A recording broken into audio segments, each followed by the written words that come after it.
चलिए, political science के ये सारे प्रश्न हैं, ऑब्जेक्टिव 50 प्रश्नों का सेट है, वो मैं अभी आप लोग के बीच में रखूँगा और आप लोग भी इसका जवाब देते रहिएगा। चलिए, फर्स्ट क्वेश्चन का आंसर क्या होगा आप लोग बताइए, इसका पहला का आंसर क्या हो जाएगा आप लोग बताइए, ये फर्स्ट क्वेश्चन का आंसर क्या होगा, जरा बताने का प्रयास कीजिए। सबसे पहला क्वेश्चन है आपका, विश्व के आधे से अधिक देशों में किस प्रकार की शासन प्रणाली स्थापित हो चुकी है, बताइए। विश्व में सबसे ज़्यादा किस प्रकार के शासन प्रणाली की स्थापना हो चुकी है, अत्यंत ही महत्वपूर्ण क्वेश्चन है। ऑप्शन नंबर बी, लोकतंत्र। ठीक है, लोकतंत्र बिल्कुल सही जवाब है। आपका आंसर क्या हो जाएगा, आपका लोकतंत्र। विश्व में मैक्सिमम देशों में, आधे से अधिक देशों में लोकतंत्र की ही स्थापना हो चुकी है। और लोकतंत्र, इतना जान लीजिए, लोकतंत्र ही सर्वोत्तम शासन माना जा रहा है वर्तमान समय में। एक क्वेश्चन आपको पूछा भी था कि लोकतंत्र की जननी किस देश को कहा गया वर्तमान समय में। अगर प्राचीन समय की बात करेंगे तो लोकतंत्र की जननी भारत को ही माना जाता है, लेकिन अगर वर्तमान लिख दिया था क्वेश्चन में तो वहाँ ब्रिटेन हो जाएगा। वर्तमान में लोकतंत्र की जननी जो है ब्रिटेन को माना जा रहा है। चलिए, विश्व के आधे से अधिक देशों में किस प्रकार की शासन प्रणाली स्थापित हो चुकी है, तो याद रखिएगा लोकतांत्रिक शासन प्रणाली, यानी जहाँ पे जनता का शासन हो, जनता के द्वारा जब शासन हो, जनता का, जनता के लिए, जनता के द्वारा शासन ही लोकतांत्रिक व्यवस्था है। ठीक है, तो लोकतांत्रिक व्यवस्था जहाँ पे जनता का शासन हो, ठीक है, डायरेक्ट या इनडायरेक्ट रूप जैसे भी कहिए। ठीक है, देखिए लोकतंत्र भी दो प्रकार के होते हैं, एक प्रत्यक्ष होता है, एक अप्रत्यक्ष होता है। प्रत्यक्ष यानी जब जनता सामूहिक रूप से कोई निर्णय ले, जैसे मान के चलिए कोई निर्णय लेना है तो उसमें जनता क्या होगा, एकत्रित होगी और सब मिल करके कोई निर्णय ले लेगी। एक क्या है कि जनता के प्रतिनिधि आकर के निर्णय लेते हैं। ठीक है, जैसे हम लोग, जनता क्या होता है, चुनाव करते हैं अपने प्रतिनिधि को, और कोई भी विधायिका या कानून बनता है तो हमारे प्रतिनिधि बनाते हैं, चाहे राज्य स्तर पर विधानसभा में बैठे हुए जो एमएलए हैं वो बनाए, चाहे केंद्र स्तर पे एमपी का जो होता है मेंबर ऑफ पार्लियामेंट, सांसद होते हैं वो बनाते हैं। ठीक है, तो हमारे देश में अप्रत्यक्ष जो है लोकतंत्र है, जबकि बहुत सारा ऐसा भी देश है जहाँ पे प्रत्यक्ष लोकतंत्र है, जिसमें आपका स्विट्जरलैंड क्या है, जहाँ प्रत्यक्ष लोकतंत्र, यानी अगर वहाँ पे कोई निर्णय लेना होगा तो जनता ही स्वयं जो एकत्रित होकर, चूँकि जहाँ पे आबादी कम है वहाँ ऐसा संभव है, लेकिन भारत जैसे विशाल देश और विविधताओं वाले देश के लिए ये सब संभव नहीं है। ठीक है, तो भारत में क्या है, प्रत्यक्ष रूप से लोकतंत्र नहीं है, अप्रत्यक्ष लोकतंत्र है। ये भी क्वेश्चन अगर आपको पूछेगा तो थोड़ा बहुत कॉन्सेप्ट आपको बता देता हूँ, जिससे कि आपके एग्जाम में जो क्वेश्चन आवे तो आपको आसानी हो जाए। ठीक है, चलिए अब नेक्स्ट क्वेश्चन पे आते हैं।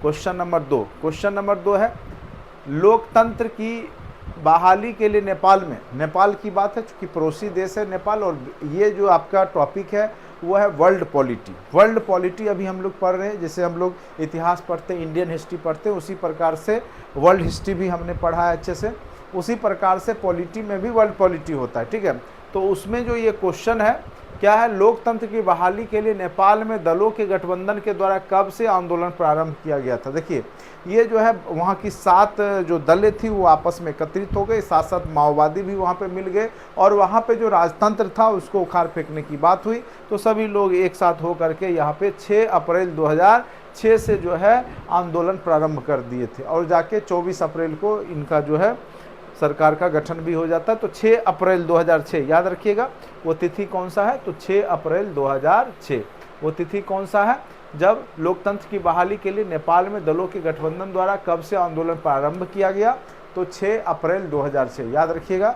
इसका एग्जैक्ट आंसर क्या हो जाएगा आपका, 6 अप्रैल 2006 हो जाएगा। ठीक है, ये सब सारे एनसीईआरटी आधारित क्वेश्चन है जो कि आपके एग्जाम में पूछे जा सकते हैं। ठीक है, 7 दल था जो कि वहाँ पे गठबंधन बना लिया था, उसमें माओवादी भी मिल गए थे। ठीक है, चलिए नेक्स्ट है,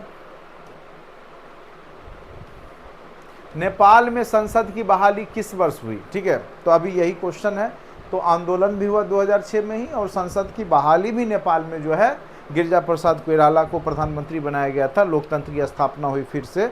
ठीक है, तो इसका भी आंसर आपका हो जाएगा 2006 ही, इसका भी आंसर क्या हो जाएगा, नेपाल में संसद की बहाली किस वर्ष हुई, तो याद रखिएगा नेपाल में संसद की बहाली 2006 ईस्वी में हुई, और गिरिजा प्रसाद कोइराला वहाँ के प्रधानमंत्री बने थे। ठीक है, चलिए नेक्स्ट क्वेश्चन पे आते हैं। क्वेश्चन नंबर 4, 7 राजनीतिक दलों के गठबंधन, कितने राजनीतिक दल, 7 राजनीतिक दलों के गठबंधन को नेपाल के कांग्रेस ने किस दिन सत्ता सौंपी थी। ठीक है। तो जब वो हार जाते हैं तो सत्ता तो सौंपना ही पड़ेगा। तो 24 अप्रैल 2006 को याद रखिएगा वो दिन कौन सा था, तो 24 अप्रैल 2006, ये सब एकदम याद रखिए, ठीक है। अब उतना टाइम नहीं है कि अब आप इसको जो है line by line NCERT book पढ़िए, बस इतना जानिए कि 7 दल मिल करके वहाँ पे नेपाल में जो वहाँ की राजतंत्र व्यवस्था थी उसको उखाड़ फेंकते हैं और वहाँ पे लोकतंत्र की स्थापना फिर से हो जाती है, ठीक है। और गिरिजा प्रसाद कोइराला 2006 में प्रधानमंत्री बनते हैं। तो 24 अप्रैल 2006 याद रखिएगा संसद की स्थापना हुई फिर से वहाँ पे, याद रखिएगा, ठीक है। नेक्स्ट क्वेश्चन पे आते हैं, क्वेश्चन नंबर 5, लोकतंत्र की जननी। देखिए ये क्वेश्चन आपको पूछा था, अगर आपको याद होगा TRD 3.0 में 6 to 8 में, लोकतंत्र की जननी किस देश को कहा जाता है जहां कर्मिक रूप से लोकतंत्र की अपने जरी जमाई है वर्तमान समय में, ठीक है। ये आधुनिक समय की बात है, लेकिन अगर प्राचीन समय की बात करें तो लोकतंत्र की जननी भारत ही है, क्योंकि यहाँ का जो बज्जी और वैशाली संघ था वहाँ पे जो है परिषद के माध्यम से वहाँ पे बहुत पहले शासन किया जाता था। अब कहिएगा क्या उस समय जनता वोटिंग करती थी? नहीं, जनता वोटिंग नहीं करती थी, लेकिन हर एक क्षेत्र में एक एक सामंत टाइप के वहाँ पे कह सकते हैं कि प्रभुत्वशाली व्यक्ति थे, जो कि वहाँ पे जो भी धनी मनी कह सकते हैं या जो राजा के संरक्षण में रहते होंगे जो लोग, उनको वोट देने का वहाँ पे चुनने का अधिकार हुआ करता था। यानी एक प्रकार से कह सकते हैं सामंत टाइप के जो लोग होते थे एक एरिया का, वो वहाँ पे चुनाव कर मतलब कोई भी निर्णय होता था तो उसमें पार्टिसिपेट करते थे। ये बज्जी और वैशाली संघ की बात है, ठीक है। बज्जी और वैशाली जो कि दुनिया के प्राचीनतम कह सकते हैं कि प्रजातांत्रिक व्यवस्था में से जाना जाता है। फिर स्पार्टा और एथेंस में भी आगे चल करके यूरोप में वहाँ पे प्रजातंत्र की बात हुई थी, लेकिन वर्तमान समय की बात है, इसीलिए यहाँ पे आंसर हो जाएगा आपको ब्रिटेन में जो है प्रजातांत्रिक व्यवस्था की स्थापना हुई थी। आज भी ब्रिटेन में क्या है, देखिए सबसे ऊपर में तो राजा रानी है, लेकिन उसके नीचे प्रजातांत्रिक व्यवस्था ही, प्रधानमंत्री आज भी वहाँ पे चुने जाते हैं और जनता के जो है मत से, ठीक है। तो यहाँ पे ब्रिटेन याद रखिएगा, लोकतंत्र की जननी किस देश को कहा जाता है, तो ब्रिटेन को कहा जाता है, जहाँ कार्मिक रूप से लोकतंत्र ने अपनी जड़ें जमाई है। तो वर्तमान समय में आपको पता होगा गौरवपूर्ण क्रांति 1688 ईस्वी में ही हो गई थी ब्रिटेन में, ठीक है। और वहाँ पे जो है एक जनता का शासन वहाँ पे स्थापित हुआ। तो ब्रिटेन याद रखिएगा, ब्रिटेन, ठीक है। नेक्स्ट क्वेश्चन, ये क्वेश्चन पूछा था आपका TRD 3.0 में, अगर आपको याद होगा तो ये क्वेश्चन आपका पूछा था, ठीक है। अगर प्राचीन पूछेगा तो प्राचीन समय में भारत हो जाएगा, लेकिन वर्तमान समय में जो है अगर पूछ दिया तो आपको यही होगा, ठीक है। चलिए नेक्स्ट क्वेश्चन बताइए इसका। चिली आपका दक्षिण अमेरिकी देश है। लोकतंत्र की समाप्ति और सैनिक शासन की स्थापना कब हुई? देखिए वहाँ पर क्या है कि एक लंबे समय के बाद जो है वहाँ पे क्या हुआ, सैन्य शासन की स्थापना हो गई, ठीक है, चिली में। ये कब हुआ था तो बताइए। चिली में जो है लोकतंत्र, देखिए ये सब देश थे शुरुआत में लोकतांत्रिक रहते हैं, फिर वहाँ पे सैन्य शासन आ गया, ठीक है। इस तरह के भी क्वेश्चन पूछा था, इनमें से कौन सा देश में जहाँ पे लोकतंत्र की वापसी नहीं हुई है, लोकतंत्र की वापसी नहीं हुई है, इस तरह के क्वेश्चन पूछ। जैसे नेपाल में लोकतंत्र की वापसी की अभी हमने चर्चा किया, चिली में चर्चा किया, म्यांमार में किया, ठीक है, म्यांमार में भी हुआ था आंग सान सू के नेतृत्व में। तो ये सब क्वेश्चन आपको फंसाने के लिए BPSC घुमाता है, और यही सब टॉपिक से क्वेश्चन उठा है, कोई अलग नहीं है, बस आपको समझना पड़ेगा यहाँ पे। तो इसका आंसर क्या हो जाएगा, चिली में लोकतंत्र की समाप्ति और सैन्य शासन की स्थापना कब हुई थी? आप लोग को तो आंसर ऑलरेडी हमने आपको पहले ही PDF दे दिया। पहले मैं आंसर नहीं देता था, लेकिन कई लोग बोलते सर आंसर दिया हुआ PDF दे। चलिए आप लोग को पता ही है 11, चलिए कम से कम रिपीट तो हो रहा है ना। तो चिली दक्षिण अमेरिकी देश है, वहाँ पे लोकतंत्र की समाप्ति हो गई और फिर वहाँ पे सैन्य शासन हुआ जो कि 17 वर्षों तक रहा, फिर जा कर के वहाँ पे लोकतंत्र की स्थापना होती है। लेकिन जो पहली बार लोकतंत्र को समाप्त करके यहाँ पे सैनिक तानाशाही की स्थापना जो हुई है वो 11 सितंबर 1973 ईस्वी को हुआ। चिली में लोकतंत्र की समाप्ति और सैनिक शासन की स्थापना कब हुई? तो 11 सितंबर 1973 ईस्वी को। कब हुई? तो याद रखिएगा 11 सितंबर 1973 ईस्वी को, ठीक है। चलिए नेक्स्ट क्वेश्चन पे आते हैं। देखिए वही चीज़ है, यहाँ पे फिर ये क्वेश्चन आया, राष्ट्रपति आयंदे की हत्या कर जनरल अगस्तो पिनोसे कितने वर्ष तक चिली का राष्ट्रपति बना रहा, जो कि सैन्य तानाशाह है, सैन्य शासन लाया था 17 वर्षों तक। कितने वर्षों तक? तो याद रखिएगा, इसमें एकदम एग्जैक्ट याद रखिएगा, 17 वर्ष तक वो तानाशाह बना रहा। 1973 से 17 यानी आपका कितना हो गया, 1973 से 17 जोड़िएगा तो 1990। 1990 तक जो है ये वहाँ का राष्ट्रपति बना रहा। कौन? तो उसका नाम था अगस्तो पिनोसे, जनरल अगस्तो पिनोसे, जो कि सैनिक के शासन की अगुवाई करता है, सेना ही है। कहाँ का? तो चिली देश में। ठीक है, तो 17 वर्षों तक वहाँ पे अगस्तो पिनोसे की जो है सरकार रहती है। और किसकी हत्या करा के? तो राष्ट्रपति क्या नाम है? आयंदे। ठीक है, तो याद रखिएगा राष्ट्रपति आयंदे। उसके बाद चलिए नेक्स्ट क्वेश्चन पे आते हैं।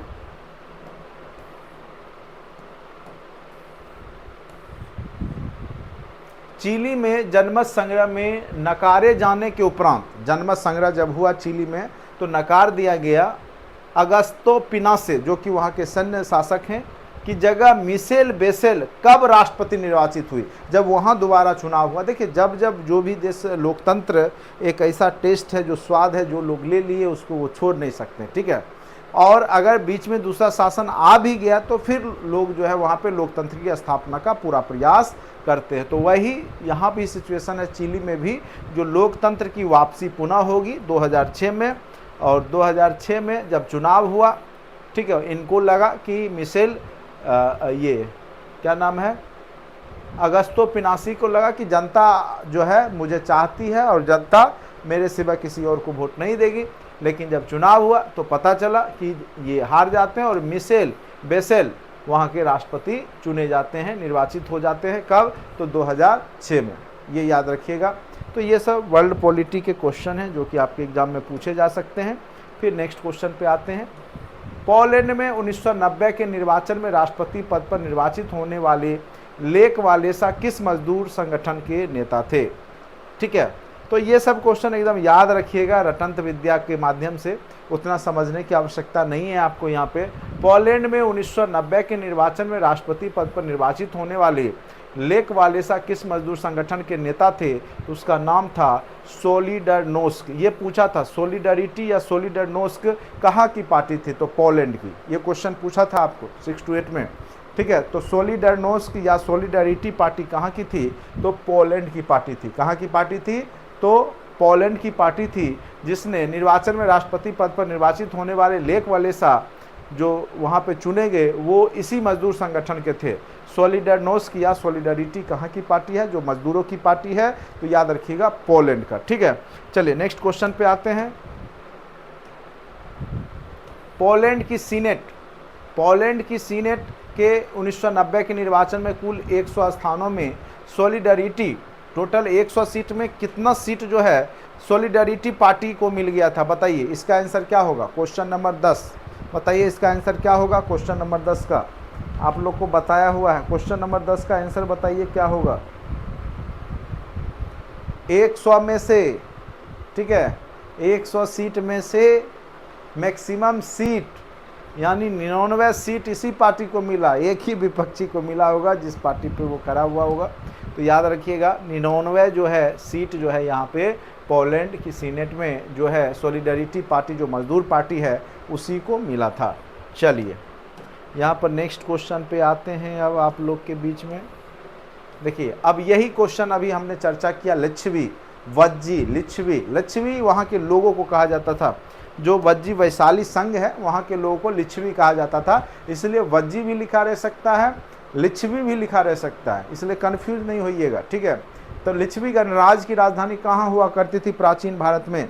चलिए, बहुत अच्छा जवाब, बहुत सही, बहुत अच्छा। चलिए 1 नंबर, सबको पता है लिच्छवी जो गणराज्य की राजधानी कहाँ हुआ करती थी? तो लिच्छवी गणराज्य की राजधानी वैशाली हुआ करती थी, सबको पता है। यही सब क्वेश्चन आपके कमीशन में भी पूछे जाते हैं, प्रशासनिक सेवा में भी पूछे जाते हैं। और यही सब कुछ देखिए, अब क्वेश्चन जो है आपके टीआरई के जिस तरह के क्वेश्चन पूछे गए हैं उसी टाइप के क्वेश्चन अब आपको प्रशासनिक सेवा में भी देखने को मिलेगा। इसीलिए आप लोग जो है, जो एनसीईआरटी अभी ऑब्जेक्टिव करवा रहे हैं, वो चैप्टर को आप लोग अच्छे से, मतलब कम से कम ऑब्जेक्टिव लेवल पे ही समझ लीजिए तो ज़्यादा बेहतर होगा। बाद बाकी तो उधर कंटेंट में सारा टॉपिक लगभग आपको समझाया हुआ हमने है ही। ठीक है, तो उम्मीद कीजिए कि 95% क्वेश्चन हमारे क्लास नोट्स के और हमारे वीडियो से ही आ जाएंगे और आए हैं। ठीक है, और कुछ क्वेश्चन क्या है कि आपके बुद्धि विवेक से बनता है। सब क्वेश्चन आप खोजिएगा कि हमारे वीडियो में, हाँ, उस आधारित, जैसे यही क्वेश्चन है, ठीक है, लिच्छवी हमने बोला, अब लिच्छवी ना दे के वज्जी दे देगा वहाँ पे, ठीक है। तो क्वेश्चन ऐसा नहीं कि हमने नहीं पढ़ा है, वो क्वेश्चन हमने पढ़ा है, आपको समझने वाली बात होती है, ठीक है। चलिए अब नेक्स्ट है क्वेश्चन, लिच्छवी गणतंत्र का शासन किस संस्था द्वारा संचालित होता था? शुरुआत में ही हमने बताया, देखिए यहाँ पे कोई राजा नहीं हुआ करता था, बल्कि जैसे कोई भी आप कुछ भी प्रोग्राम करते हैं, कुछ भी योजना बनाते हैं, तो क्या करते हैं, एक प्रकार से परिषद बनाते हैं, कोई संगठन बनाते हैं, परिषद बनाते हैं, उसमें सभी लोग अपना मत देते हैं। तो उसी प्रकार से यहाँ पे लिच्छवी गणराज्य में कहिएगा तो यहाँ पे जो राजतंत्र नहीं था, ये क्या था, गणतंत्र है। लेकिन गणतंत्र में भी जनता डायरेक्ट वोट नहीं कर रही, आम जनता को इससे कोई मतलब नहीं है। लेकिन जगह जगह जैसे मान के जो भी वहाँ पे शक्तिशाली प्रभुशाली लोग हैं वो जरूर निर्णय में पार्टिसिपेट करते थे, ठीक है। तो यहाँ पे जो है परिषद हुआ करता था, ठीक है। परिषद के माध्यम से लिच्छवी गणतंत्र की शासन संचालित होती थी। किसके माध्यम से होती थी? तो परिषद के माध्यम से, ठीक है। इसलिए इसका आंसर क्या हो जाएगा? ऑप्शन नंबर सी, परिषद के माध्यम से लिच्छवी गणराज्य में शासन व्यवस्था संचालित होती थी, ठीक है। लिच्छवी वैशाली याद रखिएगा, लिच्छवी कहाँ? वैशाली, वज्जी, संघ, महाजनपद, जब काल हमने इतिहास में पढ़ाया था महाजनपद, तो उसमें ये दो जो वज्जी और मल्ल जो थे, दो राजतंत्र नहीं थे, ये दोनों प्रजातंत्र या कह सकते हैं लोकतंत्र व्यवस्था थी, जनतांत्रिक व्यवस्था थी। बाद में की जितने भी 14 महाजनपद थे वो सारे राजतंत्रात्मक व्यवस्था में आते हैं, राजतंत्र थे वहाँ पे, ठीक है। चलिए नेक्स्ट क्वेश्चन पे आते हैं। सबसे बड़ा महाजनपद हमने बताया था और सबसे शक्तिशाली महाजनपद याद कीजिए, सबसे शक्तिशाली महाजनपद कौन था? तो मगध महाजनपद सबसे शक्तिशाली, ठीक है। अब नेक्स्ट क्वेश्चन पे आते हैं, किस क्रांति ने समानता, स्वतंत्रता और बंधुत्व, कई बार हमने बताया है, समानता, स्वतंत्रता और बंधुत्व किस क्रांति का नारा था? बताइए किस रेवोल्यूशन? फ्रेंच रेवोल्यूशन, ठीक है, या 1688 का गौरव? बहुत अच्छा, बहुत अच्छा, सभी लोग सही जवाब दे रहे हैं, बिल्कुल सही। आप लोग अब एकदम अच्छे से विश्व जो पॉलिटी है और विश्व इतिहास भी मुझे लगता है अभी तक पढ़ लिए हैं, क्योंकि हमने कई बार फ्रांस की क्रांति आपको पढ़ा रखा। जो यूट्यूब पे देखते हैं उनको भी आप देखिएगा कि प्लेलिस्ट में फ्रांस की क्रांति, रूस की क्रांति, चीनी साम्यवादी क्रांति, अमेरिकी क्रांति, सारे कुछ हमने आपको पढ़ा रखा है, ठीक है। तो 1789 की फ्रांसीसी क्रांति का ही नारा है समानता, स्वतंत्रता और बंधुत्व। समानता, स्वतंत्रता और बंधुत्व किसका नारा है? ठीक है, तो समानता, स्वतंत्रता और बंधुत्व जो नारा है वो आपका फ्रांसीसी क्रांति का नारा है। समानता, स्वतंत्रता और बंधुत्व किस क्रांति का नारा है? तो याद रखिएगा फ्रांसीसी क्रांति का नारा है। 1789 ईस्वी में हुआ था फ्रांस की क्रांति, बहुत ही महत्वपूर्ण। ये सब सारे कंटेंट में भी वर्ल्ड हिस्ट्री में पढ़ाया हुआ है। तो अगर जो लोग का हिस्ट्री है, पॉलिटी है, तो दोनों विषय पढ़ना ही है आपको। तो हिस्ट्री, वर्ल्ड हिस्ट्री भी अच्छे से पढ़ के जाइएगा। देखिए 6 to 8 वाले वर्ल्ड और मॉडर्न, ये दो ज़्यादा पढ़िएगा। बाकी 10+2 वाले प्राचीन, मध्यकालीन और पूरा पढ़ के जाइएगा, जिनका 10+2 में है। 1 to 5 वाले केवल मॉडर्न, उसमें भी बिहार स्पेसिफिक मॉडर्न ज़्यादा पढ़ के जाइएगा, ठीक है। पहले ही बता दी, वहीं से क्वेश्चन आएगा। बाकी इसलिए हम बोलते हैं सब पढ़ लीजिए, चूँकि हमको भी बीपीएससी पे भरोसा नहीं है कब क्या वो चकमा दे देगा। अगर आप लोग भरोसा करते तो अच्छी बात है, हम बीपीएससी पे भरोसा नहीं करते। हम इसीलिए आपको हर एक चीज़ पढ़ा के भेजते हैं कि आपको कोई तरह का दिक्कत नहीं हो, ठीक है। जितना पढ़ाते हैं उतना उसी कॉन्सेप्ट को बार बार पढ़िए, समझिए, ठीक है, उसी में रिजल्ट हो जाएगा। अगर विद्वान बनने के चक्कर में रहिएगा तो कुछ नहीं होगा, जान लीजिए। और 2-4 क्वेश्चन अद्भुत जो दिखता है ना, उसको छोड़ दीजिए, उससे रिजल्ट कोई प्रभावित नहीं होता है। 120 क्वेश्चन में आपको 40 क्वेश्चन गलत बनाने हैं, जान लीजिए। खास करके जो सोशल साइंस और एसटी ये वाला सब्जेक्ट है, तो 40 क्वेश्चन गलत बनाने हैं। तो उसमें जो अद्भुत क्वेश्चन एक आध ठो पूछ देता है ना, जो कहीं आपको दिखा नहीं है, तो उसके फेर में मत पड़िएगा। वो पूछ दिया, अगले बार उस टाइप का नहीं आएगा, फिर दूसरा टाइप का कहीं और से आ जाएगा। उसके चक्कर में आप जो है पूरा जो आने वाला क्वेश्चन उसको भी छोड़ देते हैं। तो ये सब तरीका है, जहाँ से मास क्वेश्चन आ रहा है, जहाँ से ज़्यादा क्वेश्चन आ रहा है, उसको पकड़िए। कभी कभी इक्का दुक्का कहीं से आ गया, उस चैप्टर के चक्कर में मत पड़े रहिए, ठीक है। तब जाके रिजल्ट बनता है। बीपीएससी का रिजल्ट लेना एक कला है, ठीक है, और कलाकारी जब तक नहीं आएगा तब तक नहीं होगा, जान लीजिए। कौन सा चैप्टर पढ़ना है, कौन सा छोड़ना है, ये भी आपको पता होना चाहिए। चलिए नेक्स्ट क्वेश्चन है, क्वेश्चन नंबर 14, बताइए इसका आंसर क्या होगा। पश्चिमी अफ्रीकी घाना के निर्वाचित राष्ट्रपति एनकोमा को हटाकर किस वर्ष वहाँ पे सैनिक शासन की स्थापना की गई थी, बताइए।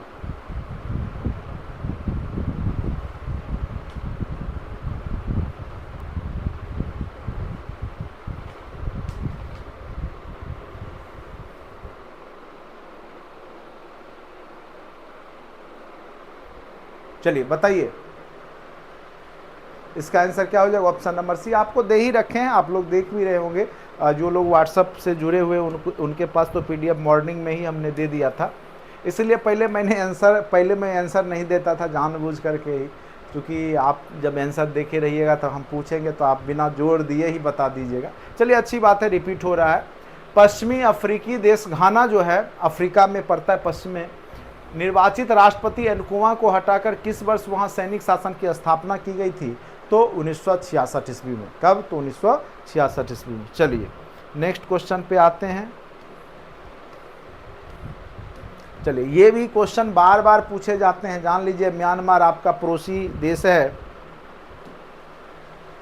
म्यांमार में नेशनल लीग फॉर डेमोक्रेसी को किसके नेतृत्व में 1990 में बहुमत प्राप्त हुआ था। बहुमत तो प्राप्त हुआ लेकिन ज़्यादा दिन तक शासन नहीं कर पाई और फिर उनको जो है बंदी बना लिया गया। तो आंग सान सूकी या सूची भी लिखा रहता है, आंग सान सूची या सूकी, आंग सान सूकी, याद रखिएगा।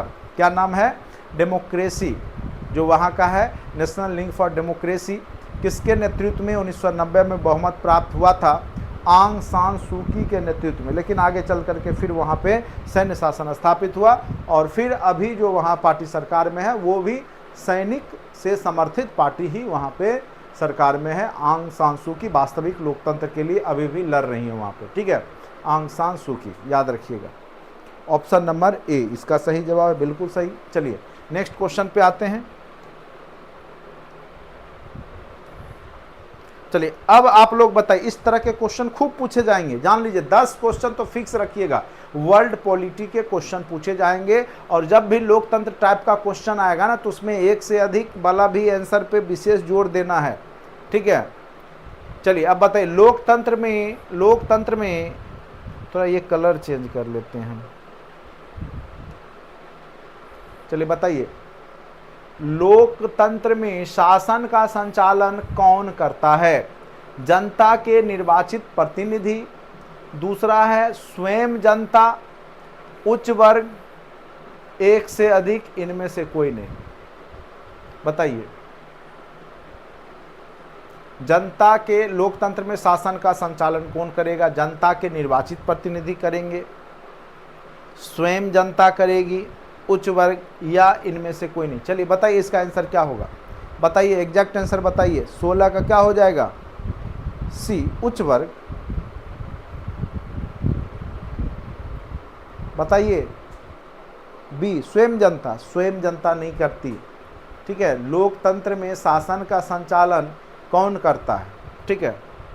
निर्णय भले प्रत्यक्ष में जनता ले सकती है लेकिन संचालन जनता स्वयं कैसे करेगी, जनता के निर्वाचित प्रतिनिधि, इसका एग्जैक्ट आंसर हो जाएगा जनता के निर्वाचित प्रतिनिधि। इसका एग्जैक्ट आंसर क्या हो जाएगा, जनता के निर्वाचित प्रतिनिधि। इसका एग्जैक्ट आंसर हो जाएगा जनता के निर्वाचित प्रतिनिधि ही वहाँ का संचालन करते हैं, ठीक है।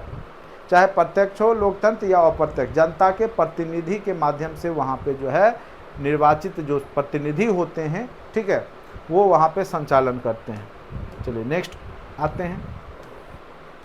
अब देखिए ये बार बार क्वेश्चन, ये बेसिक क्वेश्चन है, बार बार इस तरह के क्वेश्चन पूछे जा चुके हैं। डेमोक्रेसी एक शब्द है जो कि डेमोस और क्रेसिया से मिलके बना है, आप लोग को पता होगा डेमोस और क्रेसिया। तो डेमोस का अर्थ क्या होता है, डेमोस का अर्थ क्या होता है, तो डेमोस शासन होता है क्या, बिल्कुल गलत। शासक होता है क्या, बिल्कुल गलत। इसका आंसर क्या हो जाएगा, जनता। डेमोस का अर्थ क्या होता है, तो जनता, ठीक है। क्रेसिया मतलब शासन, तो यहाँ पे हो गया जनता। डेमोस मतलब हो गया जनता, क्रेसिया मतलब का शासन कहते हैं। जनता का, जनता के लिए, जनता के द्वारा ही शासन लोकतंत्र है, ठीक है। तो यहाँ पे जो है जनता, डेमोस का अर्थ क्या होता है, जनता होता है, याद रखिएगा पब्लिक। चलिए नेक्स्ट क्वेश्चन पे आते हैं। इंग्लिश मीडियम वाले भी इधर देख लीजिए। The word of democracy is the made up to the two words demos और kratia and kratia. What is the meaning of demos? Governance, ruler, people, more than one, none of this. तो इसका answer हो गया people. English medium वाले बहुत कम ही लोग होंगे, ना के बराबर होंगे, और उनको हिंदी समझा दिए तो इंग्लिश समझ में आ ही जाएगा, तो कोई दिक्कत नहीं है। बाकी बिहार के मैक्सिमम लोग हिंदी मीडियम से ही तैयारी कर रहे हैं, इसलिए हम लोग भी जो है आपको हिंदी में ही प्रेफर करते हैं। चलिए यहाँ पे बताइए लोकतंत्र का अर्थ क्या होता है? लोकतंत्र का अर्थ क्या होता है बताइए, तेजी से बताइए। लोकतंत्र का क्या अर्थ होता है? लोकतंत्र का क्या अर्थ होता है बताइए। जनता का शासन तो होता ही है, जनता द्वारा शासन ये भी होता है, जनता के लिए शासन ये भी होता है। जनता का, जनता के द्वारा, जनता के लिए शासन, यही क्या लोकतंत्र। यानी इसका आंसर अब कहाँ चला गया? एक से अधिक में चला जाएगा। ऑप्शन नंबर डी आंसर कहाँ चला जाएगा? एक से अधिक। ठीक है, कहाँ आंसर चला जाएगा? एक से अधिक। ठीक है, जो लोग YouTube पे देखते रहते हैं तो कम से कम लाइक सब्सक्राइब जरूर किया कीजिए चैनल को। ठीक है, और जो लोग अभी तक कोर्स से नहीं जुड़े जरूर जुड़िए। ठीक है, बाकी सारा टॉपिक तो हो ही रखा है, पूरा हमने पढ़ा रखा है। अभी आपको जो भी मिलेगा केवल ऑब्जेक्टिव सेशन ही अभी लाइव में जो ले रहे हैं, बाकी सारे टॉपिक मैथ हो गए हैं, आपके हिस्ट्री पूरे कंप्लीट हैं। ठीक है, उसी चीज़ को बार बार रिपीट मैं कर रहा हूँ। बाकी जितना हमने पढ़ा है सफिशिएंट है, उसको बार बार रिपीट करते रहिए। टेस्ट जो भी आपके कंटेंट में पड़े हुए हैं, बिहार स्पेशल हो चाहे वो भी, आप लोग लगाते रहिए। ठीक है, लास्ट में आपका जब 10 दिन बचेगा तो करेंट अफेयर्स में आपको अपडेट करूंगा। ठीक है, अभी करवा भी दूंगा तो आपको कोई फ़ायदा नहीं होगा। ठीक है, HM का जब एग्ज़ाम होगा तो उससे 10 दिन पहले हम आपको टीचिंग एप्टीट्यूड अपडेट करेंगे। बाद बाकी सब्जेक्ट आप लोग पहले स्ट्रॉन्ग करके रखिए। ठीक है, कुछ सब्जेक्ट क्या होता है ना कि एग्ज़ाम के टाइम पे ही पढ़ के जाने के बाद आपका बनेगा। पहले से अभी पढ़ा भी देंगे तो कोई काम का नहीं होगा। जिसे करेंट अफेयर्स अभी पढ़ा भी देंगे ना, 10 दिन में आप भूल जाइएगा। उससे अच्छा है कि लास्ट में पढ़ाएंगे और आप लोग को कुछ थोड़ा बहुत याद रहेगा, तब भी आप 10 में से 5-6 तो ऐसे भी सही कर लीजिएगा। ठीक है, अगर आपके पास टाइम है तो खुद भी मैगजीन वगैरह हमने बता रखा है, उसको लीजिए। परीक्षा मंथन ले लीजिए, 3 मंथ का आता है, या फिर SPD का आता है 6 मंथ या 1 ईयर का रहता है, 1 लाइनर, उसी को पढ़िए। ठीक है, ज़्यादा उसके चक्कर में मत पढ़िए। चलिए 8 क्वेश्चन पूछे जाएंगे, 5-6 क्वेश्चन ऐसे भी वो आपका लड़ ही जाता है 1 लाइनर। चलिए नेक्स्ट क्वेश्चन पे आते हैं। चलिए बताइए आप लोग, किसने कहा कि लोकतंत्र जनता का, जनता के द्वारा, जनता का शासन है, जनता के लिए शासन है? बताइए, लोकतंत्र जनता का, जनता द्वारा, जनता के लिए शासन है, यह बात किसने कहा है? ये बहुत तो फेमस पंक्ति है, ये तो सभी लोग को पता होगा, ये पंक्ति सबको पता होगा। ये तो बिल्कुल सही, अब्राहम लिंकन। अब्राहम लिंकन ने कहा, बिल्कुल सही जवाब है Abraham Lincoln. Abraham Lincoln, option number B. ठीक है, चलिए नेक्स्ट क्वेश्चन पे आते हैं, आप लोग जवाब देते रहिएगा। अब देखिए यहाँ पे क्वेश्चन पूछ रहा है आपको, बताइए इसका जवाब बताइए आप लोग। 1917 की जो रूस की क्रांति ने किस लोकतंत्र की को मजबूती प्रदान की? किस प्रकार? देखिए, लोकतंत्र केवल आपको जनता का शासन ही नहीं है, बल्कि वो आपको आज़ादी देती है राजनीतिक, आर्थिक, व्यावसायिक रूप से। ठीक है, तो 1917 की रूस की क्रांति ने किस प्रकार के लोकतंत्र की वहाँ पे स्थापना की? वो गुलाम नहीं थे। ठीक है, रूस की जनता पहले भी गुलाम नहीं थी। वहाँ पे किस प्रकार की जो लोकतांत्रिक व्यवस्था से फ़ायदा हुआ, मजबूती मिली? तो वहाँ पे जो गतिविधियाँ थी, जो वहाँ का जो ज़मीनें, जो मैक्सिमम ज़मीनें जो वहाँ के पोप, पादरी या जो भी बड़े वर्ग के लोग थे, शासक वर्ग, उनके पास थी, वो ज़मीनें सरकार अपने पास रखी और फिर जो है बराबर डिस्ट्रीब्यूट हुआ। ठीक है, तो वहाँ पे आर्थिक रूप से वहाँ पे कंट्रोल किया गया। ठीक है, आर्थिक गतिविधि जो भी है, जनता जो भूख से मर रही थी या टैक्स चुका रही थी ज़्यादा, जो मजदूर जो लोग थे, ठीक है, तो वहाँ पे जो है आर्थिक रूप से मजबूती प्रदान करने पे विशेष जोर दिया गया। लेनिन के द्वारा भी न्यू इकोनॉमिक पॉलिसी लाया गया, नई आर्थिक नीति। ये भी क्वेश्चन पूछा है, किसके द्वारा लाया गया था रूस में नई आर्थिक नीति? तो लेनिन के द्वारा लाया गया था, याद रखिएगा। ठीक है, जो कि क्वेश्चन आपके TRE 3 में भी पूछे गए थे। तो आर्थिक रूप से यहाँ पे विशेष जोर दिया गया था रूस में। रूस की क्रांति विश्व इतिहास पे हमने पढ़ा रखा है, उसको अच्छे से पढ़ लीजिएगा। चलिए नेक्स्ट क्वेश्चन पे आते हैं। वर्तमान समय में विश्व के किस देश में प्रत्यक्ष लोकतंत्र है? शुरुआत में ही हमने बताया था प्रत्यक्ष लोकतंत्र कहाँ है, बताइए। वर्तमान समय में विश्व के किस देश में प्रत्यक्ष लोकतंत्र है? जहाँ पे जनता स्वयं निर्णय लेगी, वहाँ उसके प्रतिनिधि नहीं लेंगे, बल्कि जनता स्वयं ही जब कानून बनाना होगा, कुछ करना होगा, जनता एकत्रित होकर के निर्णय लेती है। बताइए, ब्रिटेन, कनाडा, स्विट्जरलैंड ऐसा देश होगा जहाँ की आबादी बहुत कम होगी? ब्रिटेन बिल्कुल नहीं, बिल्कुल सही जवाब है सी, स्विट्जरलैंड। बिल्कुल सही जवाब है स्विट्जरलैंड। इसका सही जवाब क्या हो जाएगा? स्विट्जरलैंड। वहाँ पे प्रत्यक्ष लोकतंत्र है।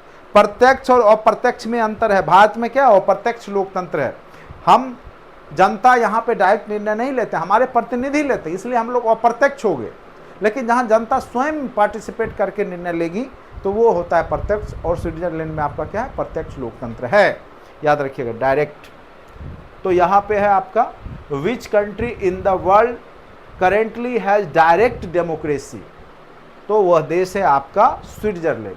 ठीक है, चलिए नेक्स्ट क्वेश्चन पे आते हैं। उम्मीद करते हैं आप लोग को अच्छे से समझ में आ रहा होगा, और ये सब क्वेश्चन आप लोग पढ़े भी हैं, मैं बस रिपीट कर रहा हूँ और बेहतर तैयारी के लिए। बाकी कंटेंट्स में आपके सारे टॉपिक जो भी इंडियन पॉलिटी हैं वो पढ़ाया जा चुका है, और वर्ल्ड पॉलिटी में कुछ है ही नहीं, केवल ऑब्जेक्टिव प्रैक्टिस भी करके चले जाइएगा तो कहीं आपको दिक्कत नहीं होगा, इस बात का फुल गारंटी।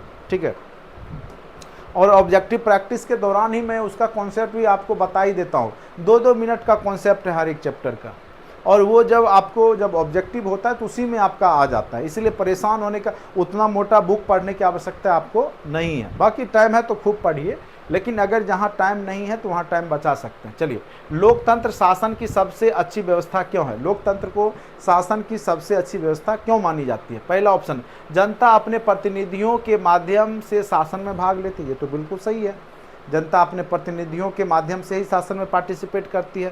शासन के अंतिम निर्णय लेने की शक्ति जनता के प्रतिनिधियों के हाथ में होती है। ये भी सही है।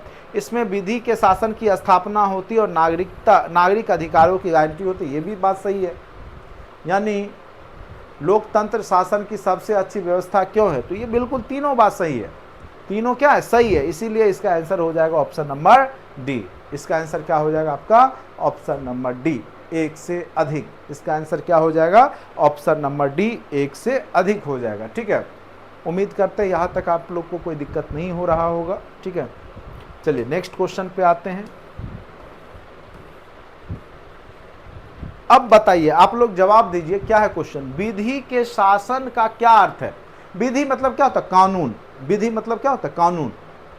विधि कानून की सर्वोच्चता, व्यक्ति की नहीं। विधि के शासन, विधि के समक्ष समानता, विधि के द्वारा समान संरक्षण।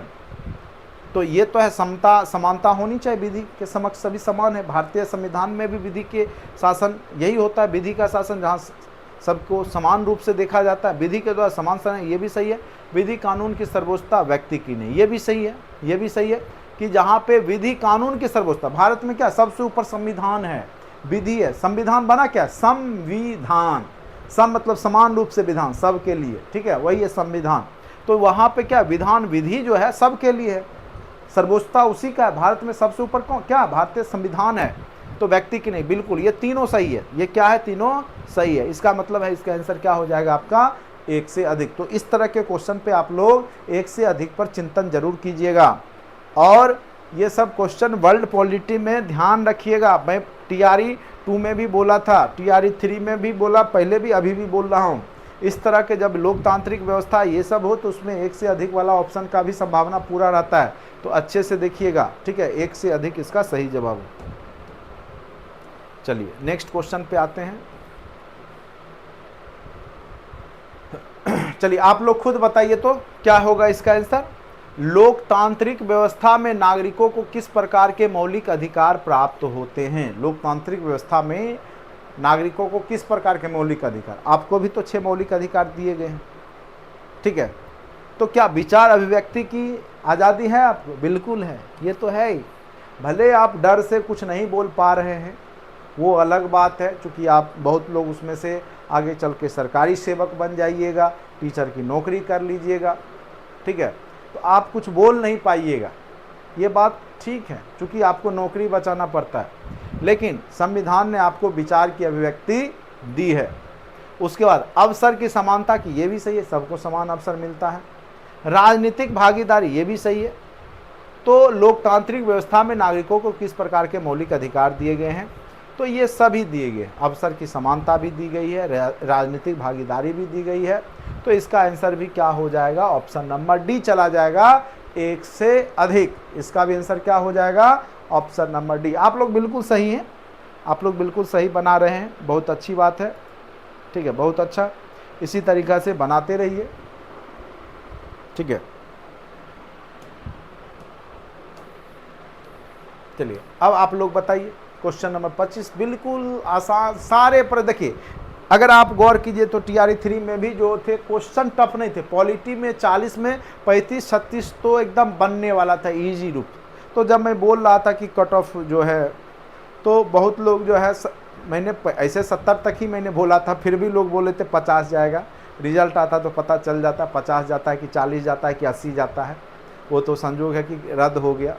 और मैं अभी एग्ज़ाम नहीं हुआ है ना, मैं बोल रहा हूँ इस बार कट ऑफ आपका मिनिमम 80 जाएगा 6 to 8 में। आप देख लीजिएगा, क्वेश्चन आसान पूछे टफ पूछे, मैं पहले ही बोल रहा हूँ। ठीक है, मैं पहले ही बोल रहा हूँ BPSC में 80 से कम इस बार अब कट ऑफ नहीं जाएगा। पिछले बार तो डर के मैं 70 तक गया था, उस पर भी बहुत लोग उल्टा पुल्टा कमेंट करने लगते हैं। और मेरा प्रीवियस भी आप देख लीजिए, जब भी मैंने आपको कट ऑफ के बारे में चर्चा किया है, वो आप मेरा अंदाज़ा जानते होंगे जो पहले से पढ़ते आ रहे हैं। जो लोग नए हैं उनको नहीं पता होगा। ठीक है, मेरा अंदाज़ा फेल नहीं करेगा, जान लीजिए। इसके पीछे कई रीज़न होता है। ठीक है, तो इस बार क्वेश्चन अगर टफ भी पूछेगा तब भी 80 जाएगा, और आसान पूछ दिया तो बढ़ ही सकता है, घटने की चांस कम ही है। लेकिन BPSC है तो एक स्टैंडर्ड मेंटेन करेगी, उतना आसान भी क्वेश्चन नहीं पूछेगी, लेकिन 80 तक लाने लायक क्वेश्चन आपको देगी, जान लीजिए। तो वो 80 नंबर वही लाएंगे जो इन सब टॉपिक को समझ के जाएंगे। केवल रट के जाएंगे उनसे नहीं होगा, जान लीजिए। और होगा उन्हीं से जो मैथ भी 8 क्वेश्चन बनाएंगे, करेंट अफेयर्स भी 5-6 सही कर लेंगे। ठीक है, और बिहार स्पेसिफिक जो पहला सेक्शन में 40 में जो हिस्ट्री पूछेगा वह भी स्कोर कर लेंगे।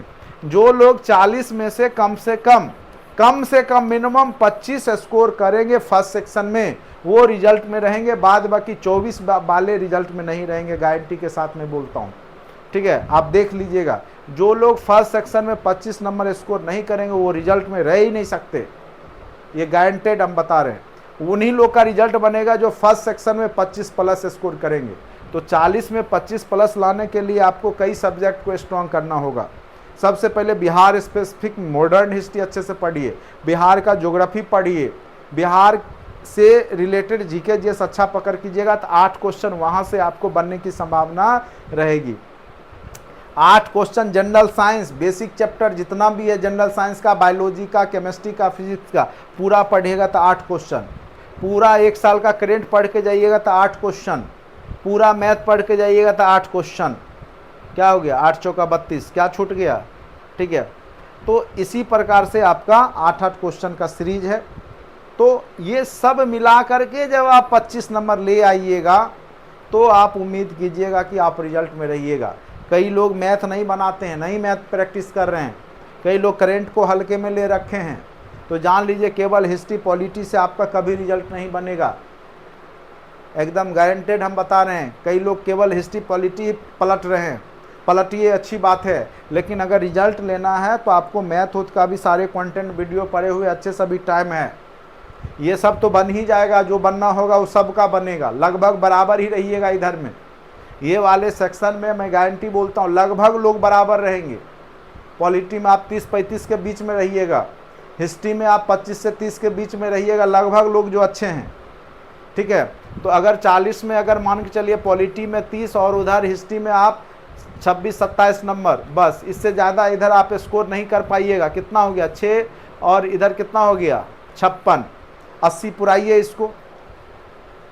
56 में कितना जोड़ेंगे तो 80 पूर जाएगा 24। तो इसीलिए हमने बोला ना कि 25-24, इसीलिए बोला कि आपको इससे ज़्यादा नंबर उम्मीद नहीं कीजिएगा। नहीं ले पाइएगा। 56 अच्छे स्टूडेंट हैं, एवरेज से अच्छे हैं, तब 56 नंबर इधर स्कोर कीजिएगा और इधर आपको 25 नंबर 26 नंबर स्कोर होगा, तब जा करके रिजल्ट आप जो सामान्य लोग हैं उनके, विकलांग की बात मैं नहीं कर रहा हूँ, जो ST SC में है या जो आरक्षण में उनकी बात नहीं कर रहा हूँ, सामान्य लोगों की बात कर रहा हूँ मैं, ठीक है।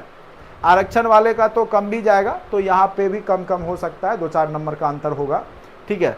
तो बाद बाकी जो लोग सामान्य लोग हैं हाथ पैर वाले, तो उनको जो है इतना नंबर लाना होगा, लगभग 80 नंबर, तो तभी आएगा जब आप 40 में से 24-25 नंबर 25 प्लस ही कीजिएगा। उसके लिए हमने बता दिया आपको, हर एक सेक्शन को मजबूत करके जाइएगा, कोई कमजोरी छोड़ेंगे तो 1-2 नंबर से रोइएगा पूरा जीवन भर, ये लास्ट चांस समझ जाइए। चलिए, लोकतांत्रिक सरकार की विशेषता क्या होती है? लोकतांत्रिक सरकार की विशेषता क्या होती है? यह जनता के प्रति उत्तरदायी होती है। बिल्कुल होती है, जनता के प्रति तो लोकतंत्र ही, जनता का शासन ही है, तो उत्तरदायी होगी ही। इसका रूप प्रातिनिधिक होता है, बिल्कुल प्रातिनिधिक होता है, प्रतिनिधि के माध्यम से ही चल रहा है।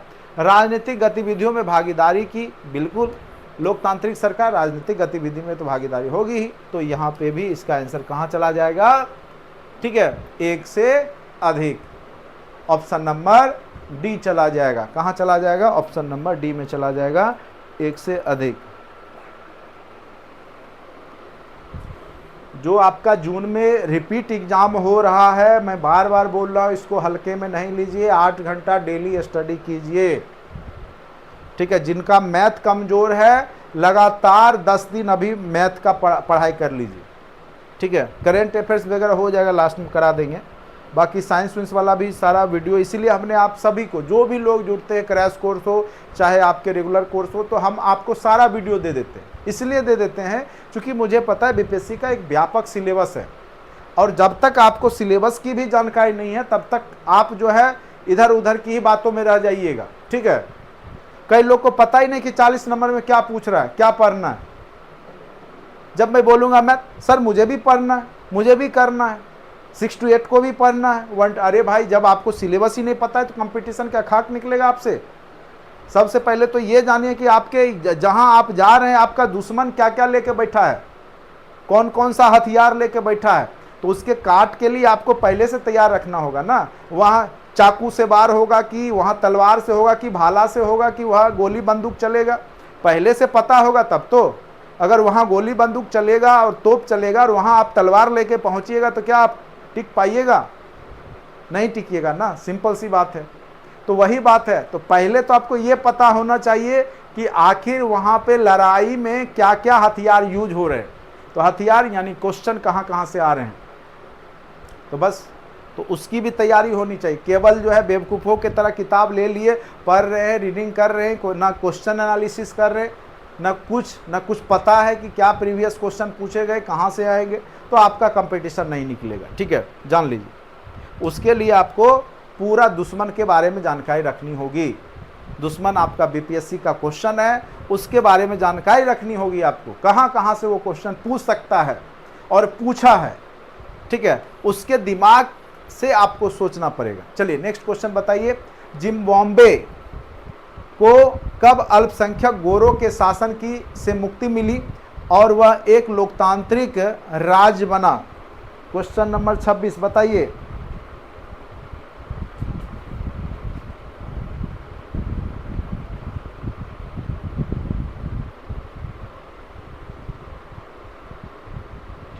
चलिए 26 नंबर का आंसर हो जाएगा 1980 में जिम्बाब्वे को जो अल्पसंख्यक गोरे थे, साउथ अफ्रीका में भी गोरे लोग ही शासन करते थे, जबकि अल्पसंख्यक, ठीक है। नेल्सन मंडेला के बारे में आपने सुना होगा, उनको कई वर्षों तक, दशकों तक उनको जेल में रहना पड़ा था। चलिए, तो यहाँ पे आपका हो जाएगा 1980। जिम्बाब्वे को कब अल्पसंख्यक गोरों के शासन से मुक्ति मिली और वह एक लोकतांत्रिक राज्य बना था? तो याद रखिएगा 1980 ईस्वी में। चलिए नेक्स्ट क्वेश्चन पे आते हैं। लोकतांत्रिक जिम्बाब्वे के राष्ट्रपति के रूप में रॉबर्ट मुगाबे का शासन प्रजातंत्र के विकास के लिए उपयुक्त नहीं रहा। क्यों नहीं रहा भाई उपयुक्त? तो वह निर्वाचन की निष्पक्षता संदिग्ध रही है, बिल्कुल सही है। संचार माध्यमों की स्वतंत्रता पर अंकुश है, ये भी सही है। सरकार के विरोधियों को कुचला जाता रहा, ये भी सही है। यानी इसका आंसर हो जाएगा आपका 1 से अधिक। आंसर क्या चला जाएगा आपका 1 से अधिक। चलिए नेक्स्ट आते हैं। H.G. वेल्स ने लोकतंत्र की आलोचना क्या कह करके की है, ये क्वेश्चन पूछा हुआ है। किसने कहा लोकतंत्र बुद्धिहीन और अज्ञानियों का शासन है, इससे पूछा था क्वेश्चन। किसने कहा है कि लोकतंत्र बुद्धिहीन एवं TRE 3 में ही तो पूछा है, लोकतंत्र बुद्धिहीनों एवं अज्ञानियों का शासन है। ठीक है, तो किसने कहा है? तो H.G. वेल्स ने कहा है। क्या कहा है? कि लोकतंत्र बुद्धिहीनों और अज्ञानियों का शासन है। तो कोई जरूरी नहीं है कि ऐसे ही पूछे H.G. वेल्स ने लोकतंत्र की आलोचना कर क्या कहा, यह भी पूछ सकता है लोकतंत्र बुद्धिहीनों एवं अज्ञानियों का शासन है, किसने कहा? तो याद रखिएगा H.G. वेल्स। क्वेश्चन के ऑप्शन से भी क्वेश्चन क्रिएट किए जा सकते हैं, और जो क्वेश्चन है उसको भी ऑप्शन में डाला जा सकता है। तो जब भी आप पढ़िए तो दोनों तरीका से पढ़िए, ठीक है, तब जाके आपको व्यापक जो क्वेश्चन प्रैक्टिस हो पाएगा। चलिए नेक्स्ट क्वेश्चन पे आते हैं। लोकतंत्र शासन की एक लोकप्रिय विधि है क्योंकि यह जनमत पे आधारित है, बिल्कुल सही है। यह समानता, स्वतंत्रता, भ्रातृत्व की भावना पे आधारित है, ये भी सही है। यह जन कल्याण का पोषक और मानवीय मूल्यों पे आधारित है, ये भी सही है। यानी इसका आंसर क्या हो जाएगा आपका 1 से अधिक। ये सब क्वेश्चन को समझने में तो आपको दिक्कत नहीं आती होगी। चलिए नेक्स्ट क्वेश्चन पे आते हैं। संविधान क्या है? संविधान, अभी तुरंत हमने इसकी परिभाषा बताई। किसी देश की सरकार का बनावट, संगठन एवं ढांचे का रूपरेखा, ये भी हो सकता है। सरकार संचालन की योजना और सरकार के स्वरूप की अभिव्यक्ति, ये भी हो सकता है। लिखित और अलिखित नियमों, सिद्धांतों, नीतियों एवं कार्यक्रमों का संग्रह, ये भी हो सकता है। यानी इसका आंसर क्या हो जाएगा 1 से अधिक। बहुत सारे देश हैं जिसका अभी तक लिखा गया, ब्रिटेन का आज तक संविधान लिखा हुआ नहीं है, जान लीजिए, अलिखित संविधान है। भारत का दुनिया का सबसे बड़ा लिखित संविधान है भारत देश का। तो इसका आंसर आपका क्या हो जाएगा, आपका ऑप्शन नंबर डी। चलिए नेक्स्ट क्वेश्चन पे आते हैं। थोड़ा तेजी करेंगे क्योंकि 30 ही क्वेश्चन तक हम लोग पहुंच पाए हैं और लगभग 1 घंटा पूरने पे है, 10 मिनट ही बचा है। निम्नलिखित में से कौन सा कथन असत्य है? जब भी गलत है, असत्य है, एग्जाम में घेरा लगा दीजिएगा, हम बता दे रहे हैं, नहीं तो उल्टा पुल्टा करके आइएगा, जान लीजिए। ये मैं इसलिए बताता हूँ कि कई लोग, देखिए बहुत सारे लोग हमसे जुड़ते हैं तो वो अपनी समस्याएं बताते हैं, आखिर रिजल्ट क्यों नहीं बना, क्यों बना, तो उन सब से जो टॉक होता है उससे हम भी निष्कर्ष कुछ निकालते रहते हैं कि जिससे आप लोग की भलाई हो जाए। ठीक है, कई बार पूछता है गलत कथन है, आप सही मार के आ जाते हैं, तो ऐसी गलतियां आपसे होगी। तो पहले ही जब पूछे तो घेरा लगा दीजिए, तो नज़र में रहेगा कि घेरा कुछ लगा है, असत्य। संविधान देश की सर्वोच्च विधि होता है, ये भी सही है, यहाँ पे ये सही है। संविधान अलिखित और विकसित भी हो सकता है, ये भी सही है, अलिखित और विकसित भी हो सकता है, लिखा हुआ भी हो सकता है। सरकार संविधान से ऊपर होती है, ये बिल्कुल गलत, ये गलत बात। और अब आप ये दोनों में टिक लगाए हुए हैं, मार के आगे 1 से अधिक, ये ध्यान ही नहीं दिए कि यहाँ असत्य पूछ रहा था। आपने क्या क्या बनाने वक्त में ये दोनों कथन सही लगाया, असत्य पे ध्यान नहीं दिया और मार के आगे 1 से अधिक सही, और आपका गलत हो गया क्योंकि यहाँ क्वेश्चन पूछ रहा था असत्य। तो जो गलत वाला है वही में आपको कलर करना है सी, ऑप्शन नंबर सी, सरकार संविधान से ऊपर होता है, ये बात गलत है। तो ये सब गलतियाँ आप जब क्लास करते हैं अनुभवी टीचर से, जब आपको क्लास हो रखा होता है तो आपको ये सब सुधार हो। और 1-1, 2-2 नंबर अगर हमारे पढ़ाने से अगर आपका 5 नंबर भी इंक्रीज हो गया तो हम अपने काम में सफल हो गए, जान लीजिए। अगर आप 75 लाते, अगर हमने आपको 5 नंबर बढ़ा दिया और आपका सिलेक्शन हो गया तो उसी में हमारी महानता। मुझे पता है कि हम लोग कितना भी पढ़ाएंगे या कोई भी टीचर कितना भी पढ़ाएगा, तो आपको इतना जानिए कि टोटल क्वेश्चन जो भी होगा 120 है, तो उसमें 60 नंबर, 60-65 नंबर तक ही आपको जो है कोई टीचर आपको दिला सकता है। ठीक है, मैक्सिमम खूब आपको पढ़ाएगा, आप खूब पढ़िएगा तब। बाद बाकी जो आपके जो स्कोर होंगे वो आपके प्रीवियस नॉलेज पे, आपने कभी किताब में पढ़ा, 9th में पढ़ा, कभी 10th में पढ़ा या किसी और बुक में पढ़ा या पढ़ाई के दौरान पढ़ा, तो वैसे क्वेश्चन आप वहाँ पे स्कोर कर पाइएगा। ठीक है, तो यहाँ पे ये सब आपको ध्यान देने वाली बात। ठीक है, तो ध्यान देना है, यही सब छोटी छोटी गलतियाँ आपसे नहीं हो। जब आप छोटी गलतियां नहीं करेंगे तो रिजल्ट निश्चित रूप से होगी। बड़ी गलतियां सब लोग करिए, ठीक है। क्वेश्चन टफ पूछेगा, नहीं आएगा, वो सबको नहीं आएगा, लेकिन अगर जो आसान क्वेश्चन अगर आप गलत बना लेंगे तो वो आपको रिजल्ट खराब कर देगा, ठीक है। चलिए यहाँ पे है, दक्षिण अफ्रीका के पहले अश्वेत राष्ट्रपति कौन बने? अभी तुरंत चर्चा किया था थोड़ा देर पहले, दक्षिण अफ्रीका के पहले अश्वेत राष्ट्रपति कौन बने हैं बताइए, कौन बने हैं? तो नेल्सन मंडेला। अभी थोड़ा चर्चा आपने किया था थोड़ा देर पहले, तो याद रखिएगा नेल्सन मंडेला दक्षिण अफ्रीका के पहले अश्वेत जो है राष्ट्रपति बने हैं। दक्षिण अफ्रीका में ही गांधी जी भी गए थे, ठीक है। वहाँ पे श्वेत और श्वेत जितने भी संवैधानिक अधिकार थे वो श्वेत लोगों के पास ही हुआ करता था, तो उसको लेकर के गांधी जी भी वहाँ पे वकालत किए थे। चलिए, नेल्सन मंडेला के नेतृत्व में अफ्रीकी नेशनल कांग्रेस ने संघर्ष आंदोलन क्यों किया था? सांप्रदायिक विभेद की समाप्ति के लिए। देखिए, सांप्रदायिकता जहाँ हिंदू मुस्लिम या विभिन्न धर्म के लोग हैं वहाँ पे होता है, तो ये गलत है। रंग भेद की समाप्ति के, बिल्कुल ये सही जवाब। श्वेत और अश्वेत के बीच में वहाँ पे बहुत ज़्यादा जो है कंट्रोवर्सी था, आपस में लोग लड़ते थे, श्वेत और अश्वेत लोग, तो रंग भेद की समाप्ति के लिए, ठीक है। हाँ, ये भी सही है, अश्वेतों के साथ भेदभाव और श्वेतों, हाँ ये भी आपका सही है। नहीं, आप थोड़ा ध्यान दीजिए, देखिए हमने तो यही मार दिया, लेकिन अश्वेतों के साथ भेदभाव और श्वेतों के अत्याचार से मुक्ति के लिए, ये भी सही है। तो ये दोनों सही हो गया, इसका आंसर आपका हो जाएगा 1 से अधिक। बिल्कुल आप सही पकड़े, जो भी लोग बनाए हैं 1 से अधिक इसका जवाब हो जाएगा। सांप्रदायिक विभेद की समाप्ति के लिए ये गलत है, लेकिन ये दोनों आपका सही है, ठीक है। ये दोनों आपका सही है, इसीलिए इसका आंसर भी 1 से, अगर 2 भी सही है तो 1 से अधिक वाला ही सही जवाब है, ठीक है। तो ये आपका सही है। चलिए नेक्स्ट क्वेश्चन पे आते हैं। नेल्सन मंडेला को 28 वर्षों तक, कितने वर्षों तक लगभग जेल में रखा गया? 28 वर्षों तक। अब सोच लीजिए, 1 दशक इनको जेल में रखा गया नेल्सन मंडेला को। 28 वर्षों तक जेल में रखने के बाद कब मुक्त किया गया? बताइए, नेल्सन मंडेला को कब मुक्त किया गया? जवाब दीजिए।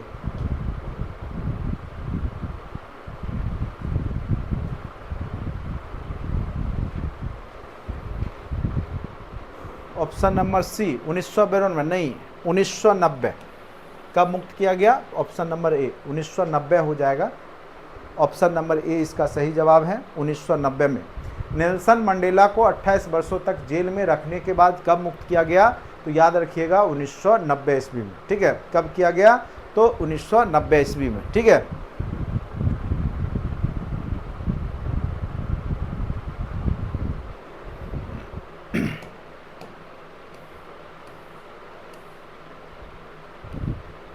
नेक्स्ट क्वेश्चन, अश्वेतों को मतदान का अधिकार देने, अश्वेत यानी काले लोग, अल्पसंख्यक श्वेत शासन की समाप्ति के लिए, जो अल्पसंख्यक श्वेत शासन कर रहे थे वहाँ पे शासन, उसकी समाप्ति के लिए अफ्रीका में अंतरिम सरकार की रचना कब की गई? तो याद रखिएगा, अंतरिम सरकार की रचना ऑप्शन नंबर ए इसका सही जवाब है, 18 नवंबर 1993 को। कब किया गया? तो 18 नवंबर 1993 ईस्वी को, ठीक है। ऑप्शन नंबर ए इसका सही जवाब।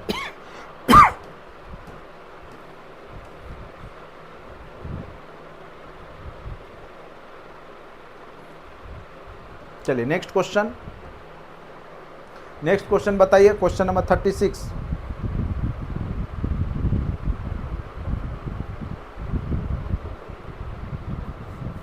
क्या होगा इसका एग्जैक्ट आंसर?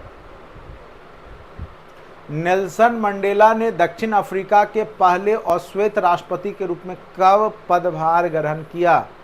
तो याद रखिएगा, पहले अश्वेत राष्ट्रपति के रूप में नेल्सन मंडेला 26 अप्रैल 1994 को, 26 अप्रैल 1994 को पदभार ग्रहण किया था, 26 अप्रैल 1994 को, ठीक है। चलिए नेक्स्ट क्वेश्चन पे आते हैं। अरे यार,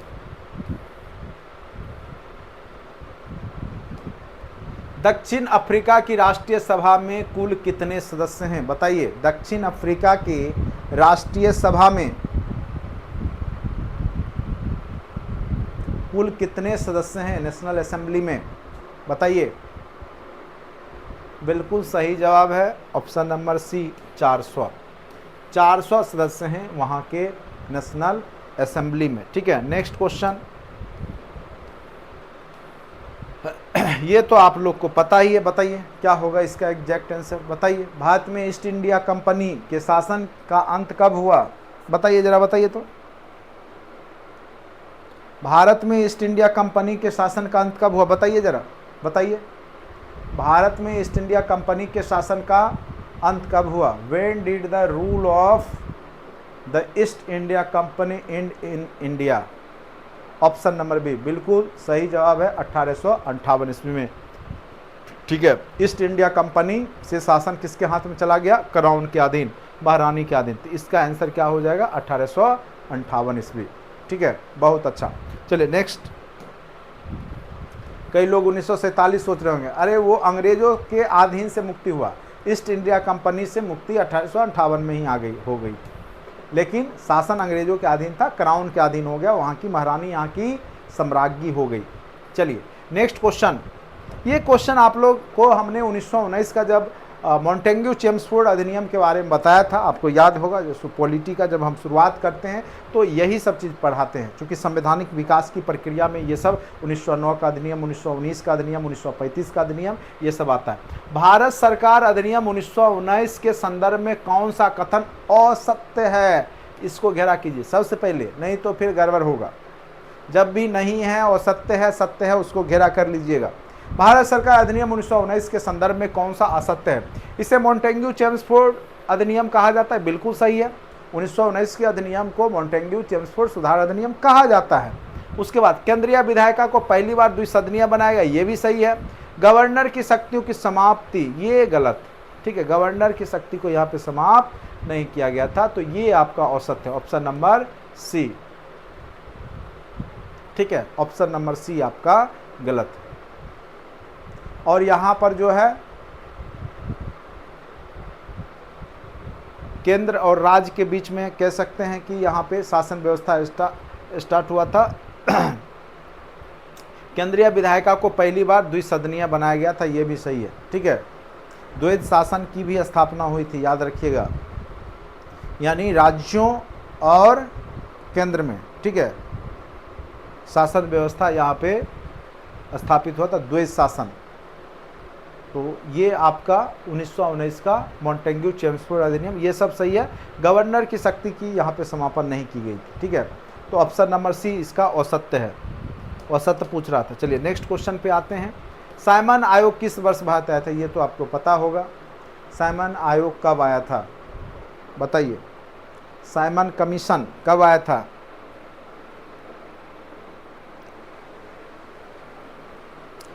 मॉन्टेग्यू चेम्सफोर्ड अधिनियम को ही देखने आया था कि सही से काम हो रहा है कि नहीं उस अधिनियम के अनुसार। तो वो आया था, ऐसे 10 वर्ष पे आना था उसको, 1929 में आता, लेकिन एक साल पहले ही आ जाता 1928 में, याद रखिएगा, 1928 ईस्वी में साइमन आयोग। इसमें सभी अंग्रेज अधिकारी ही थे। रॉलेट एक्ट, काला कानून। ठीक है, उसी का जो है यहाँ पर वो तो सॉरी, यहाँ पे मैंने रॉलेट एक्ट बता दिया। साइमन आयोग जो है कब भारत आया था, तो याद रखिएगा 1928 ईस्वी में। ठीक है, वही 1919 का अधिनियम है जो लागू किया गया था, उसी को जांचने आया था, परखने आया था कि सही से चल रहा है कि नहीं चल रहा। ठीक है, नेक्स्ट क्वेश्चन पे आते हैं। गांधी जी ने किस गोलमेज सम्मेलन का बहिष्कार कर सविनय अवज्ञा आंदोलन जारी रखा? तो गांधी जी केवल द्वितीय गोलमेज सम्मेलन में गए थे। प्रथम गोलमेज सम्मेलन 1930 को, प्रथम गोलमेज सम्मेलन को जो है बहिष्कार करके गांधी जी ने सविनय अवज्ञा आंदोलन जारी रखा।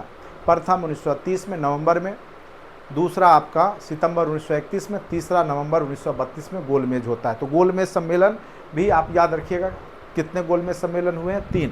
पहला 1930, दूसरा 31, तीसरा 32। महीना भी याद रखिएगा।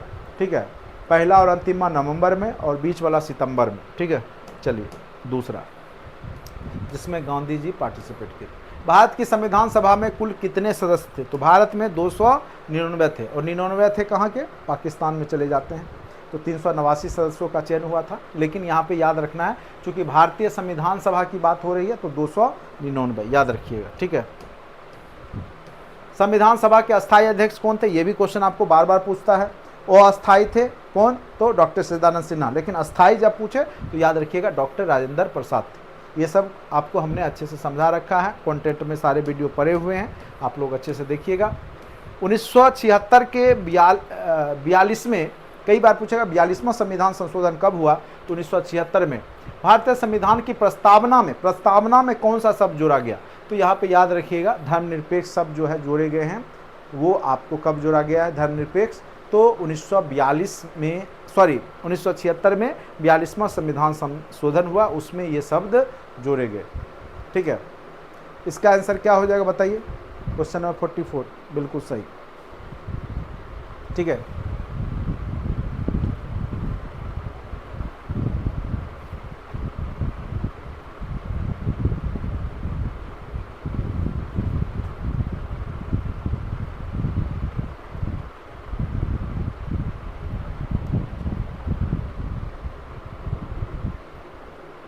चौवालीस नंबर तक हो गया है। अब नेक्स्ट क्वेश्चन पे आते हैं। बिना किसी भेदभाव के सभी वयस्क नागरिकों को प्रदत्त मताधिकार को क्या कहा जाता है? तो उसको सार्वजनिक वयस्क मताधिकार कहा जाता है। पहले 21 वर्ष था, लेकिन 1989 में इसको घटा करके क्या कर दिया गया? तो 18 वर्ष कर दिया गया। ये भी क्वेश्चन आपको पूछा गया था, ठीक है। 61वां संविधान संशोधन के द्वारा 1989 में 18 वर्ष कर दिया गया था। ये भी क्वेश्चन आपके एग्जाम में पूछा गया था। तो सार्वजनिक वयस्क मताधिकार ऑप्शन नंबर बी इसका सही जवाब है। भारत में निर्वाचन कार्य का संचालन किसके द्वारा किया जाता है? तो निर्वाचन आयोग है। किसके द्वारा होगा? निर्वाचन आयोग। ये तो पूरा अच्छे से हमने इधर ही एक सप्ताह पहले पढ़ाई निर्वाचन आयोग को अच्छे से आपको, ठीक है। चलिए, सरकार बनाने के लिए विभिन्न दलों के बीच राजनीतिक प्रतियोगिता के बीच मतदाता को किस आधार पर मतदान करना चाहिए? दलों की घोषणा पत्र पर, प्रत्याशियों के व्यक्तित्व पर, दलों की नीतियों के आधार पर, यानी एक से अधिक, यानी सब चीज को देखना चाहिए। यानी इसका आंसर क्या हो जाएगा आपका? एक से अधिक। नेक्स्ट क्वेश्चन, भारत में लोकसभा और राज्य विधानसभा में सदस्यों का कार्यकाल, ये तो लोकसभा और विधानसभा में 5 वर्ष का ही होता है, ये तो सब लोग को पता ही है। भारत में लोकसभा निर्वाचन क्षेत्रों की संख्या कितने सीट पे वोट होती है? इसे 543 पे ही वोट होता है, लेकिन टोटल सीट है 552, लेकिन 552 पे वोटिंग होता नहीं है। भारत में लोकसभा निर्वाचन क्षेत्रों की संख्या फिलहाल 543 पे ही मारिएगा सही, ठीक है।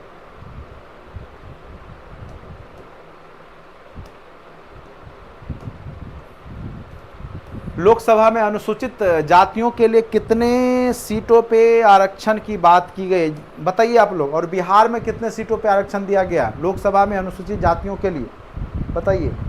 और बिहार में कितने सीटों के लिए दिया गया है वो भी बताइए।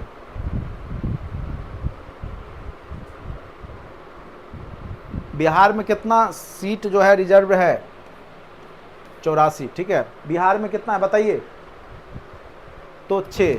अनुसूचित जातियों के लिए आरक्षित सीट कितना है? 6, याद रखिएगा बिहार में लोकसभा में, ठीक है। तो चलिए 50 क्वेश्चन का हमने आपको सीरीज अच्छे से समझाने का प्रयास किया। बाकी आप लोग भी जो भी आपको कंटेंट डाल रहा हूँ व्हाट्सएप ग्रुप में वो सब पढ़ते रहिए। नोट्स ऑलरेडी कंटेंट में पढ़े हुए हैं, उसको अच्छे से देखिए। जो चैप्टर में आपको लग रहा है कमी है उसका सारा वीडियो टॉपिक वाइज आपके फोल्डर में आपको बना हुआ है, सब्जेक्ट वाइज। हिस्ट्री का, पॉलिटी का, ज्योग्राफी का, इकोनॉमिक्स का, साइंस के सारे टॉपिक, फिजिक्स, केमिस्ट्री, बायो, ठीक है, इकोनॉमिक्स, सारा कुछ करंट अफेयर सारा फोल्डर बना हुआ है। कुछ फोल्डर टेस्ट के भी है, तो उसमें जाइए, देखिए, खोजिए, जो आपको लगता है ज़रूरत है क्वेश्चन को एनालिसिस कीजिए, उसको पढ़िए, ठीक है। जब तक आप ये खुद से नहीं करेंगे, सारा काम टीचर पे ही रखेंगे दिमाग लगाए हुए, तो नहीं होगा, ठीक है। कोई बोल रहा है टीचर तो आपको ठग रहा है।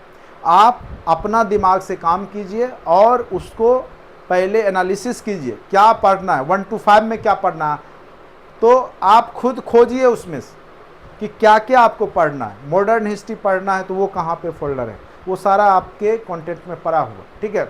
सारा काम एकदम इजी वे में आपका हो जाएगा। तो इतना आपको एनालिसिस करना ही होगा, नहीं कीजिएगा तो बाद में आपको परेशानी होगी और पश्चाताप भी होगा कि काश ये काम पहले हम कर लिए। ठीक है, आज के वीडियो लेक्चर में इतना ही।